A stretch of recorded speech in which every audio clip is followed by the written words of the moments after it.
Assalamualaikum warahmatullahi wabarakatuh. Saya Nur Amani Al-Hayat dengan NPM 21067031115.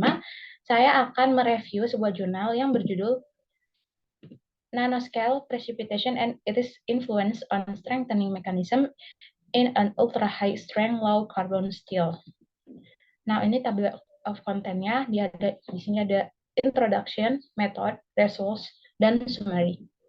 Nah, untuk introduction-nya yaitu jurnal ini akan membahas mekanisme bagaimana cara precipitation dengan skala nano dapat berpengaruh terhadap mekanisme penguatan ultra high strength steels atau disingkat USS low carbon dengan dilakukan hot roll dan mengalami isothermal aging akan dibahas pada review ini. Nah, baja USS material yang sangat baik dan biasanya dipakai di industri kedirgantaraan, pembuatan kapal, pembangkit listrik, dan otomotif. Coherent nanos precipitation dengan densitas tinggi dengan minimal lattice misfit dalam mirror aging steel dapat efektif meningkatkan kekuatan hingga 2,2 gigapascal dengan cara mencegah inisiasi retakan precipitate matrix interface melalui pengurangan konsentrasi tegangan dengan tujuan memperoleh kekuatan dan keuletan yang tinggi. Nah, dalam paper ini, precipitation nanoscale yang tersusun dari C-Urich core dan A nickel aluminium fase cells dikembangkan untuk menjelaskan basic dari strengthening mechanism baja dengan metode precipitation strengthening.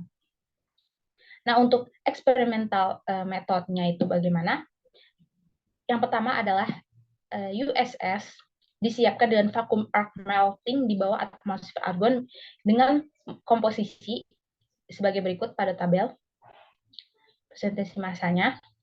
Lalu kedua adalah the button tersebut dilebur kembali, unsur-unsur tersebut dilebur sebanyak 5 kali, kemudian dituang ke dalam cetakan tembaga berpendingin air dengan baja berdiameter 20 mm. Ingot di hot roll pada suhu 1000 derajat Celcius melalui 9 lintasan dari ukuran 20 mm hingga 2 mm. Diolah dengan solid solution pada suhu 900 derajat Celcius selama 1 jam dan kemudian didinginkan dengan air. Nah, untuk berikutnya, untuk mengkonfirmasi efek matriks pada sifat mekaniknya, beberapa batangan juga di hot roll pada suhu yang lebih rendah, yaitu 900 derajat Celcius, diolah dengan solid solution dan didinginkan. Nah, sampel yang di hot roll pada 1000 derajat Celcius dan diolah dengan solid solution diberi label sebagai sampel SS. Dan produk yang di hot roll pada suhu 900 itu diberi label sebagai 900 SS. Nah, kemudian spesimen SS di edge pada suhu 500 derajat Celcius di udara selama 0,5 jam disimbolkan AG 0,5, 1 jamnya itu AG1, 2 jam AG2, 5 jam AG5, 10 jam AG10, dan 50 jam adalah AG50. Sampel 900 SS di edge pada suhu 500 derajat Celcius selama 5 jam diberikan simbol 900 AG5. Oke, berikutnya adalah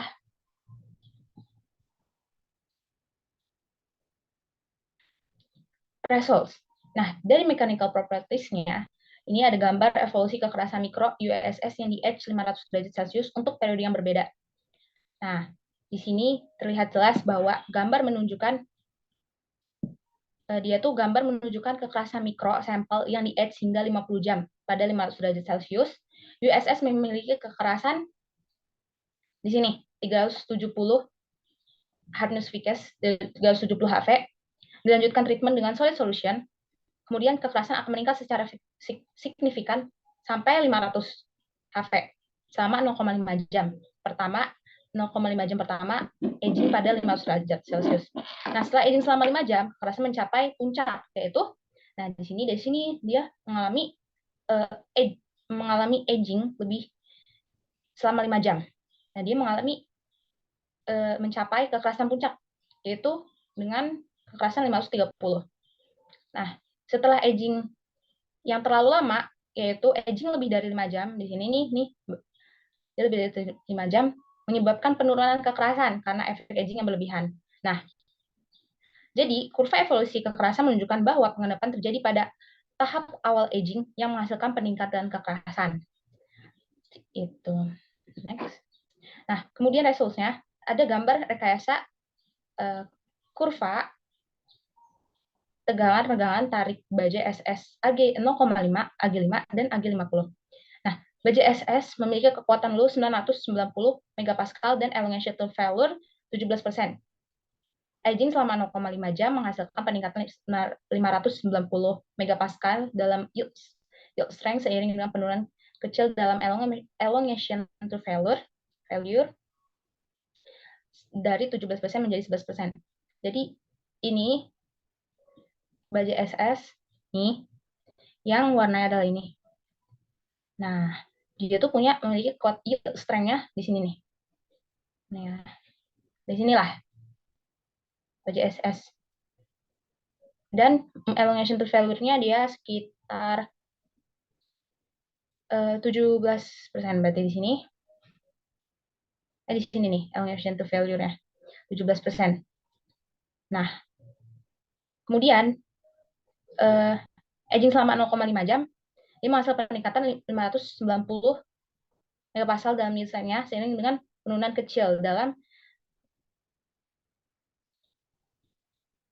di sini. Nah, dia itunya mengalami peningkatan 590. Jadi 990 sekitar gini. Nah, baja AG yaitu spesimen pada aging puncak menunjukkan tensile maksimum 1850 megapascal, strength 1731 megapascal dan elongation to failure 13%. Selama itu, baja AG 50 average memiliki yield strength 1300 megapascal dengan elongation to failure 14%. Nah, gambar garis khusus adalah 900 SS dan 900 AG5. Yield strength SS dan 900 SS sebanding pada 998 MPa dan 1020 MPa. Yield strength spesimen AG5 dan 900 AG5 juga sebanding. Hasil ini menegaskan bahwa tidak ada efek yang berarti dari struktur matriks pada yield yang mengalami perlakuan solid solution dan aging.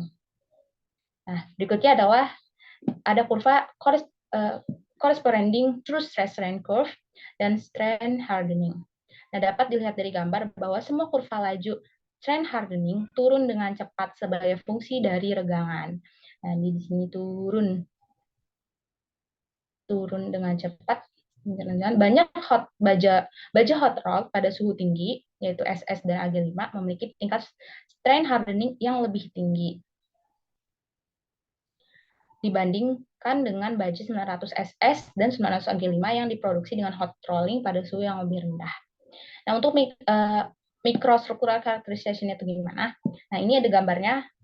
Untuk A adalah SS steel, B AG 0,5 steel, C AG 5 steel, dan D AG 50 steel. Nah, semua sampel menunjukkan mode patahan koalesensi microvoid dimple type yang menunjukkan bahwa patahan adalah patahan daktilitas.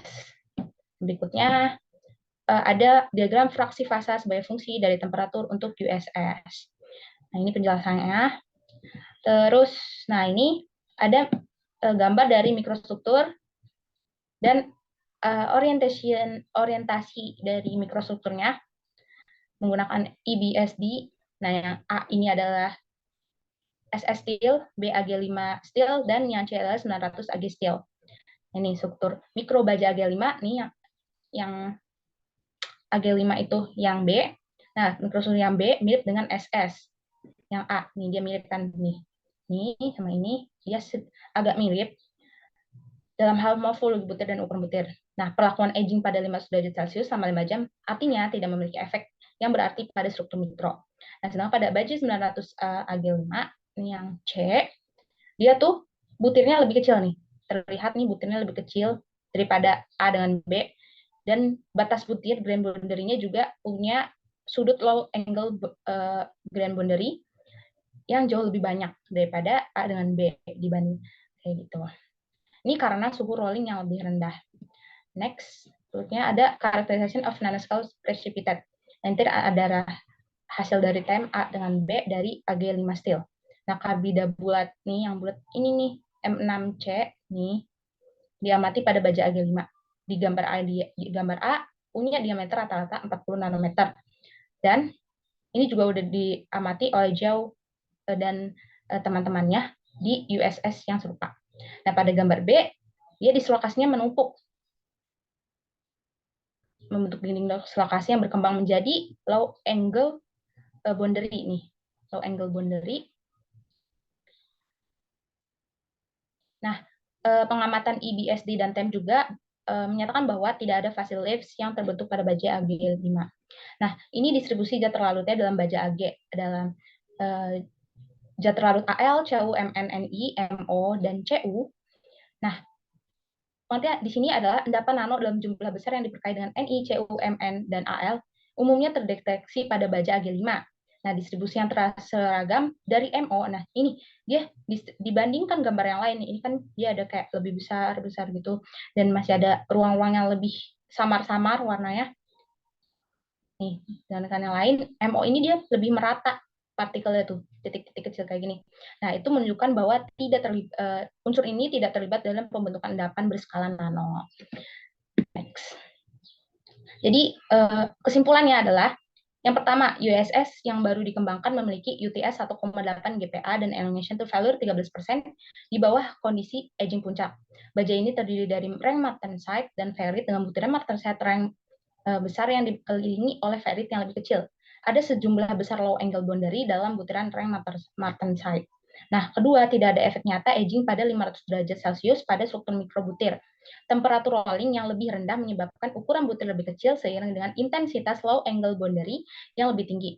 Tekstur sampel baja terutama terdiri dari komponen dengan orientasi dan sudut arah 001, 100, 011, 211, dan 112, 111. Suhu hot roll dan perlakuan aging tidak mempengaruhi tekstur baja dan yield strength tidak terlalu dipengaruhi oleh struktur mikromatrix. Nah, aging precipitate berskala nano muncul dalam jumlah besar secara signifikan berperan pada penguatan. Nah, endapan nanoscale ini terdiri dari CU rich, partisi monoton Fe ke matriks, dan CU menuju pusat endapan berskala nano diamati, sedangkan konsentrasi Ni, Al, dan Mn menunjukkan pengayaan terdifusi di dekat interface endapan matriks. Di bawah kondisi aging puncak, jari-jari Guinier rata-rata dan jumlah kerapatan nanoscale precipitate masing-masing adalah 1,4 nanometer dan 1,4 nanometer, 1,4 nanometer dan 6,19 kali 10 pangkat 23 minus 23 ini harusnya meter per meter. Pada puncak aging, peningkatan waktu aging menyebabkan peningkatan kekerasan dan kekuatan baja akibat pertumbuhan nanoscale precipitation. Precipitant strengthening terutama disumbangkan oleh mekanisme shearing di antara border strengthening dan mode strengthening. Endapan skala nano mempunyai peran paling signifikan dalam meningkatkan yield strength pada baja edge. Di luar aging puncak, kekerasan dan kekuatan baja menurun karena coarsening nanoscale precipitate dengan aging jangka panjang. Dengan durasi penuaan yang lama, yaitu 50 jam, jari-jari endapan meningkat secara signifikan dan melebihi 3,5 nanometer. Nah, terima kasih. Kurang lebihnya mohon maaf. Wassalamualaikum warahmatullahi wabarakatuh.